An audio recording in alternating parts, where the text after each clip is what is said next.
हाँ, पवित्रता के साथ भी गुणवान बनना। खासकर बाबा ने चरित्र को सुधारने की बात कही है। समय जैसा बीतता जाता है वैसे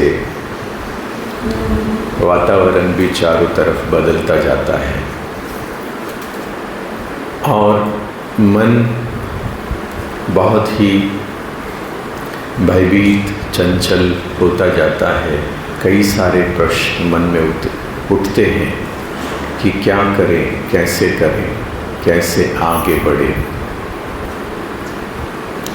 कल भट्टी में हमने ये समझा कि परिस्थिति जो है वह परिणाम है। परिस्थिति क्या है? परिणाम है। और परिणाम जो है वो सत्य नहीं है।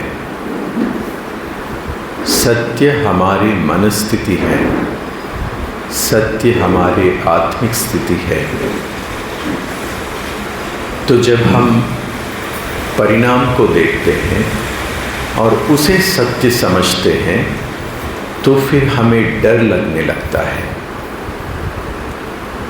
परसों बाबा ने कहा सबसे बड़ा भूत कौन सा है? डर है।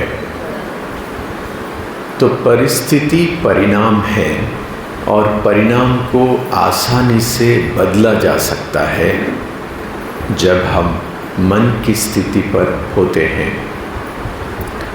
तो परिणाम सत्य नहीं है।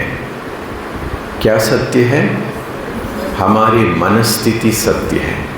तो ये हमेशा स्मृति में रखने से हम मास्टर सर्वशक्तिवान होते हैं, क्योंकि परिणाम को हम परिणाम में रह करके बदली नहीं कर सकते, परिणाम के अंदर रह करके बदल नहीं सकते, लेकिन उसमें से बाहर निकल करके हम परिस्थिति को बदल सकते हैं। इसके लिए बाबा ने आज भी कहा है त्रिकालदर्शी बनो। त्रिकालदर्शी बनना अर्थात तीनों कालों से ऊपर उठ करके देखना। अभी हमारे पास शरीर के दो नयन हैं।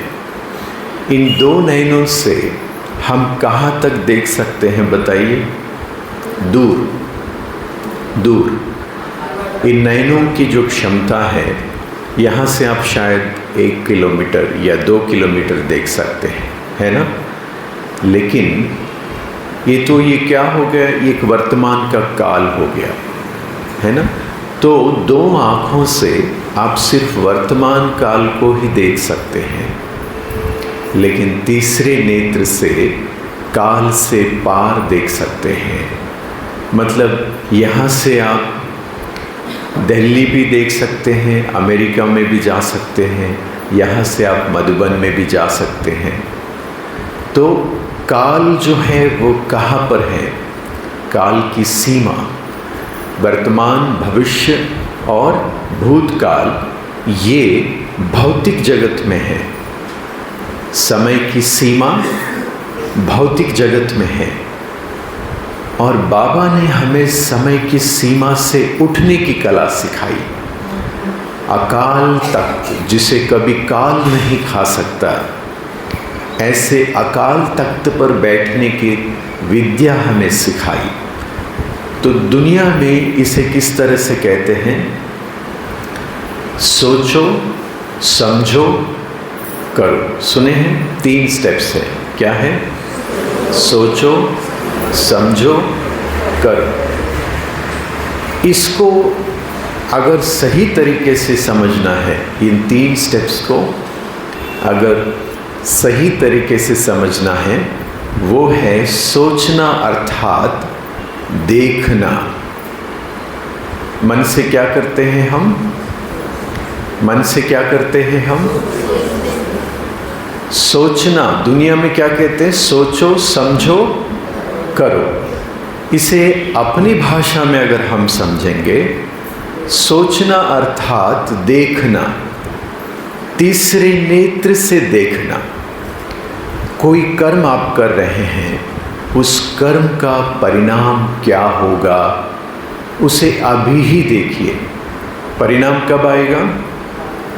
बाद में आने वाला है, लेकिन उस परिणाम को, जो कल परसों आगे आने वाले परिणाम को, यहाँ बैठ के तीसरे नेत्र से आप देख सकते हो। तो कोई भी कार्य करने से पहले देखो, फिर जब परिणाम देखते हो तो तुरंत समझ में आता है अच्छा परिणाम आने वाला है, बुरा परिणाम आने वाला है। उसके बाद सोचो, समझो।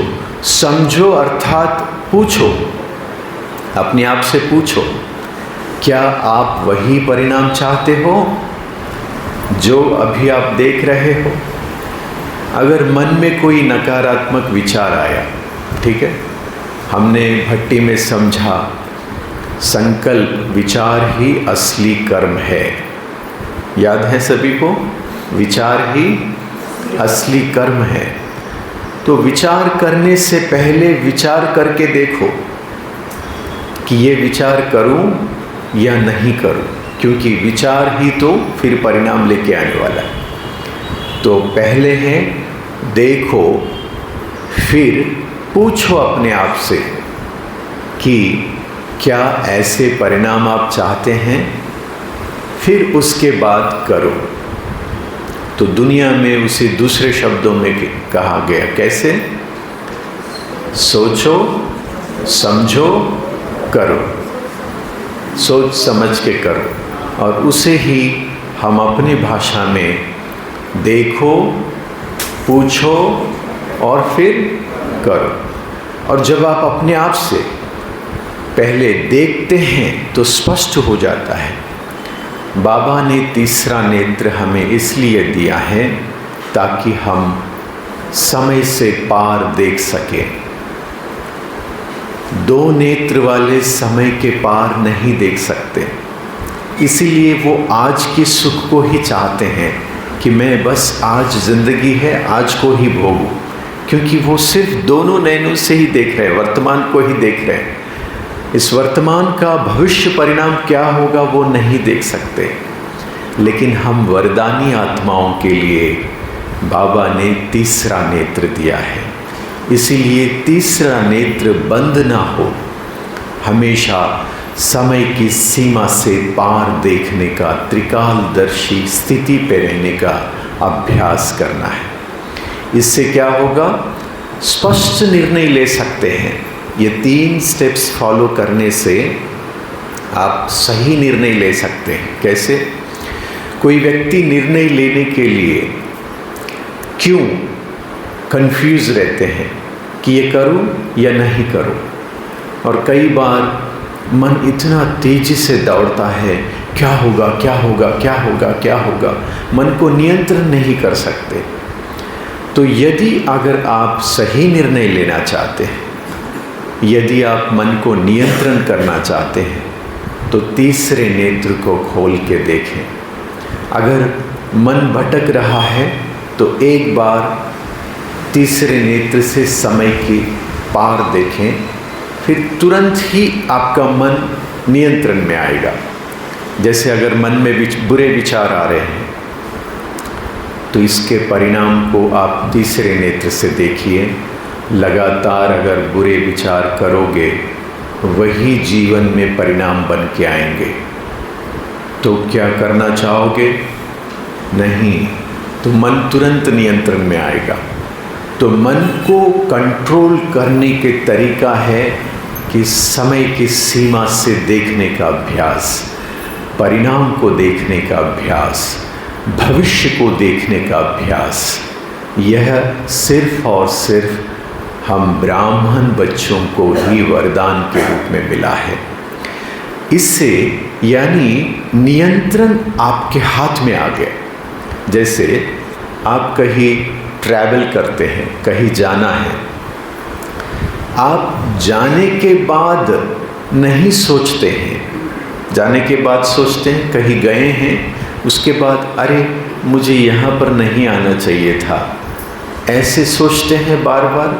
नहीं, पहले आप कहाँ जाना चाहते हैं उस डेस्टिनेशन को, उस मंजिल को पहले देखते हैं, ठीक है।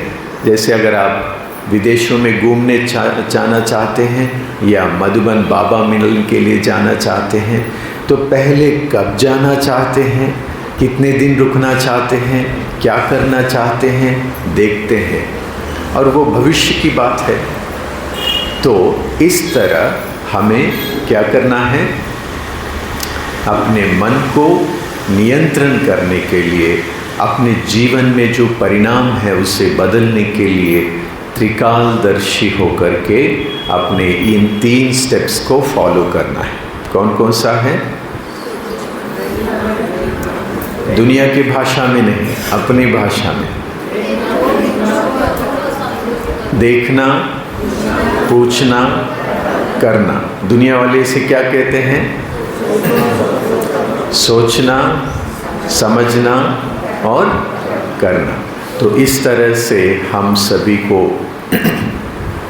बाबा के इस दिव्य ज्ञान को प्रैक्टिकली अपनाना है, जिससे परिणाम जो आप बदलना चाहते हो, कई लोगों के जीवन में परिस्थिति बहुत विकट हो सकती है और उसे बदलना आपके हाथ में है।